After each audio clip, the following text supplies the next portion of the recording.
도입 우리 아이들의 책상 위에 놓인 충격적인 현실. 최근 온라인을 뜨겁게 달군 초등학교 성교육 교재 소식을 들으셨습니까?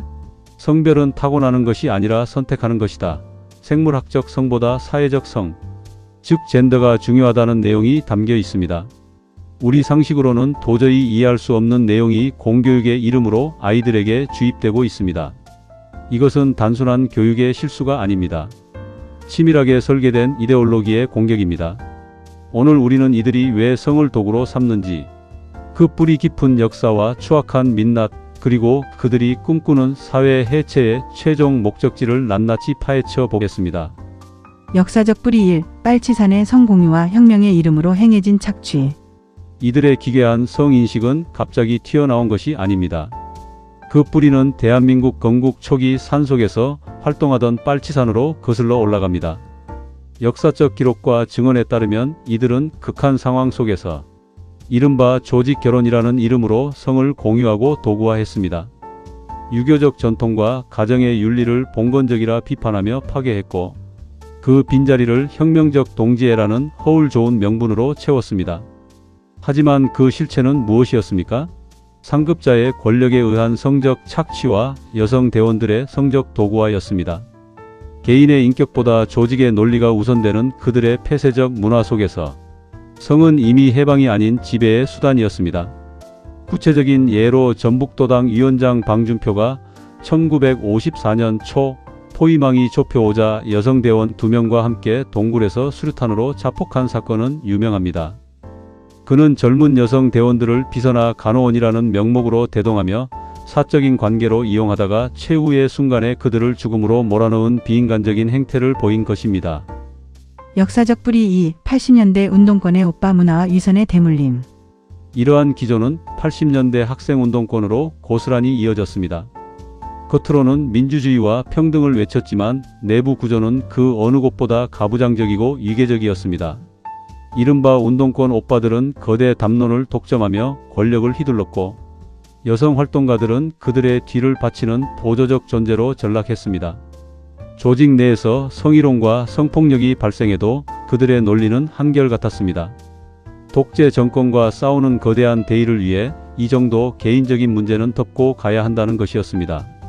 피해자의 눈물보다 진영의 안위를 우선시하던 그들의 위선은 오늘날까지 이어지는 고질병이 되었습니다. 현재의 마각, 성범죄와 위선의 행진, 그리고 추악한 민낯. 이제 이들의 현재를 보십시오. 입으로는 젠더 감수성을 외치고 성평등을 부르짖으며 표장사를 하지만 정작 그들이 보여준 행동은 무엇입니까? 도지사라는 막강한 위력으로 수행비서에게 몹쓸 짓을 했던 자도 있었고, 서울시장이라는 지위를 이용해 여직원을 성추행하고 비극적인 결말로 책임을 회피했던 사람도 있었고, 그리고 부산시장으로서 집무실에서 성추행을 저질렀던 자까지. 이들은 모두 좌파 진영에 검을 들이자 누구보다 인권과 여성을 외쳤던 자들입니다. 문제는 여기서 끝나지 않습니다. 최근 장경태 의원의 사례를 보십시오. 겉으로는 개혁과 정의를 말하면서도 뒤에서는 시정잡배도 하지 않을 짓과 게다가 연이은 뻔뻔한 태도로 논란을 빚고 있습니다. 장 의원은 초선 시절 성폭력 피해자의 인적사항이나 사진 등을 공개해 피해자를 식별할 수 있게 하는 행위, 즉 2차 가해의 처벌을 강화하는 성폭력처벌법 개정안을 공동 발의한 바 있습니다.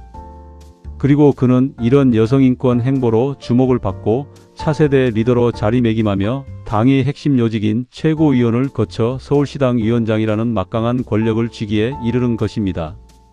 그랬던 자가 성추행 의혹 사건 이후 그 자신이 피해자의 신원을 노출하거나 사건의 본질을 왜곡하는 발언을 하여 자신이 강화했던 바로 그 법조항에 의해 2차 가해 혐의로 처벌을 받게 된 것은 참으로 어처구니 없는 아이러니가 아닐 수 없습니다. 이것이 그들의 본 모습입니다. 여성은 그들에게 인격체가 아니라 선거 때 필요한 표이자 자신들의 권력을 과시하는 도구일 뿐입니다. 앞에서는 눈물을 닦아주는 척하지만 뒤에서는 가장 반인권적인 착취를 일삼는 것, 이것이 바로 좌파들의 더러운 민낯입니다. 최종 목표, 초등교육 침투와 사회 해체의 음모. 이들은 이제 자신들의 위선을 정당화하고 영구적인 권력을 잡기 위해 우리 아이들의 교실까지 마각을 드러내고 있습니다. 왜 초등학생에게 성별 선택권을 가르치려 할까요?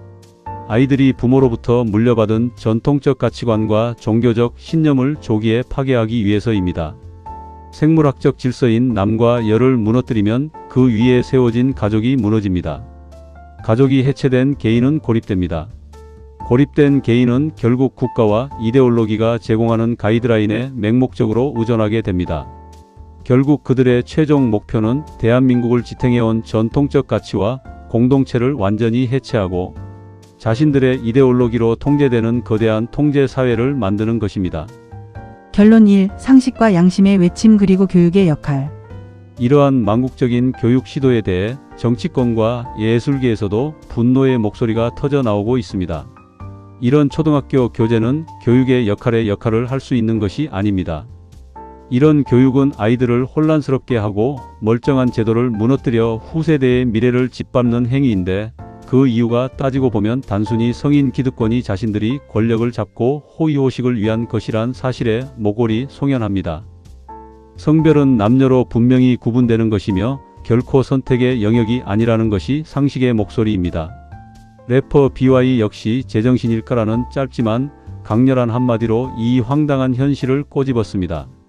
교육하는 사람들이 오히려 교육을 받아야 하는 것 아니냐는 그의 물음은 우리 모두의 심정을 대변하고 있습니다. 결론 2. 성경이 말하는 창조의 원리와 바른 성개념. 우리는 이제 흔들리지 않는 절대적인 기준 즉 성경적 가치관으로 돌아가야 합니다. 성경은 분명히 말씀합니다.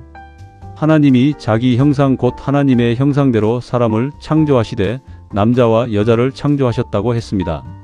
남과 여는 우연의 산물이나 사회적 합의의 결과가 아니라 하나님의 거룩한 설계입니다. 사람을 지으신 이가 본래 그들을 남자와 여자로 지으셨다는 말씀처럼 성별은 창조의 본질입니다. 또한 성경은 이러므로 남자가 부모를 떠나 그의 아내와 합하여 둘이 한 몸을 이룰지로다라며 남자와 여자의 결합을 통한 가정을 축복하셨습니다. 이것이 우리가 지켜야 할 바른 성개념이자 사회를 지탱하는 근본입니다. 젠더라는 이름으로 이 창조의 섭리를 거스르는 것은 결국 인간 스스로를 파괴하는 길일 뿐입니다. 결론 우리가 나아가야 할 길과 저항의 자세. 여러분, 우리는 이제 깨어나야 합니다. 그들이 말하는 진보는 사실 인류의 보편적 가치를 포기하는 퇴보입니다. 이에 맞서기 위해 우리는 다음과 같은 자세를 가져야 합니다. 첫째, 불편한 진실을 직시하고 목소리를 내야 합니다. 좋은 게 좋은 거라는 침묵이 우리 아이들의 미래를 망칩니다. 앞서 예를 들었던 한때 유력한 좌파 인사들, 민낯이 발가벗겨진 사례를 잊지 말고 그들의 위선을 끝까지 기억해야 합니다. 둘째, 가정교육을 강화해야 합니다. 학교가 가르치지 않는 생물학적 진실과 올바른 윤리관을 부모가 직접 가르쳐야 합니다. 우리 아이들이 저들의 해괴한 젠더론에 오염되지 않도록 방어막이 되어야 합니다. 셋째, 법과 제도의 독소 조항을 감시해야 합니다. 차별금지법 등 인권에 탈을 쓴 악법들이 우리 사회의 근간을 흔들지 못하도록 눈을 부릅떠야 합니다. 우리는 승리할 것입니다. 거짓은 결코 진실을 이길 수 없으며 인위적인 이데올로기는 자연의 섭리를 이길 수 없기 때문입니다. 우리 아이들에게 건강하고 정의로운 대한민국을 물려주기 위해 오늘부터 이 싸움에 관심 갖고 동참해 주십시오. 시청해 주셔서 감사합니다.